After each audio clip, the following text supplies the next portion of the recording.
Verge, and this is the Wii U. It's Nintendo's brand new gaming console. Now I'm going to pause the video and enter pen edit mode. So the first thing you see is that 4.8-inch Super AMOLED screen.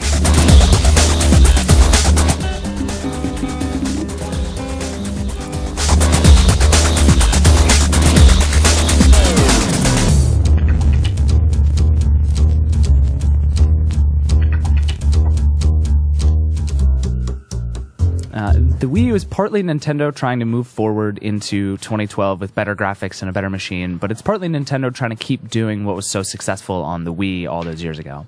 But let's start with the hardware.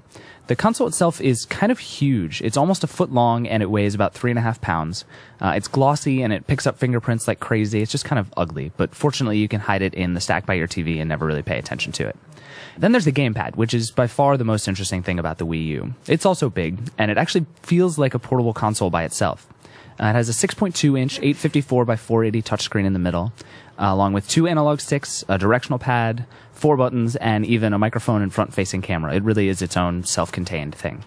The screen is pretty good, sharp enough, and colors look fine, but it's not nearly on the level of most tablets we've seen. The GamePad really dictates how you use the console, and there seems to be a lot of debate over how best to use the GamePad with the Wii U. In some cases, it acts like a second screen, adding supplementary content and options to what you already see on the TV. Other times, it's just a mirror showing exactly what you see on the TV. And that's when it becomes most like a portable console, and I actually found myself going long periods of time without looking at the TV at all and just playing on the GamePad. Then there are times when you use the GamePad exclusively, like when you make a Mii character.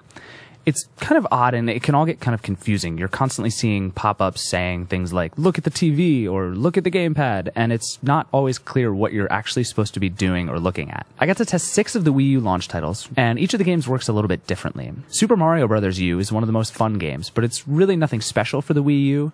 It's just a really good Mario game with the gameplay mirrored on the GamePad and your TV. There's no lag at all, and as long as you're within 25 feet or so of the console, there's no interruption in the connection either. Other games like Nintendo Land didn't do as much for me. The game is like a big amusement park filled with rides and games you can play, but you spend a ton of time learning how to play each game. Each game makes you use a different combination of the GamePad and the TV, and it's just awkward and confusing at times. The games are a lot of fun, but it's just kind of an odd world to navigate.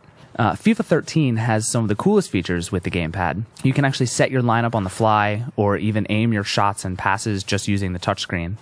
But the resistive touchscreen on the GamePad is really awful, and everything takes so long to actually get to register that you've probably already been scored on anyway.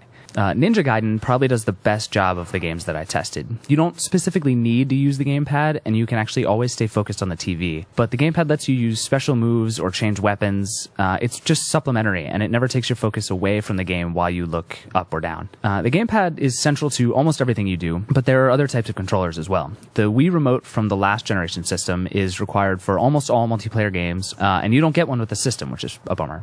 There's also a controller that's basically the GamePad without the screen, which feels like a normal console controller, and it works okay too. Except there's one weird big problem. The buttons are laid out differently from any other console. The most used button is A, which on every other console is located on the bottom of the diamond of buttons. And here it's on the side. It's incredibly hard to get used to. I never did, even after hours and hours of playing games. One thing we didn't really get to test was the media features on the Wii U, which actually makes me kind of nervous. Nintendo really missed out with internet features on the Wii. And though there are apparently apps for Hulu, Netflix, Amazon, and YouTube on the Wii U, they're not here yet and might not make launch at all. At the moment, the Wii U just isn't a great console. The GamePad might be a really useful accessory at some point, but for now it's being used poorly more often than it's being used well. When it works, the system's a lot of fun to play. No, the graphics aren't great, but the Wii U could eventually have the same kind of appeal as the Wii. You can buy the Wii U for $299.99 or get the deluxe version for $349.99.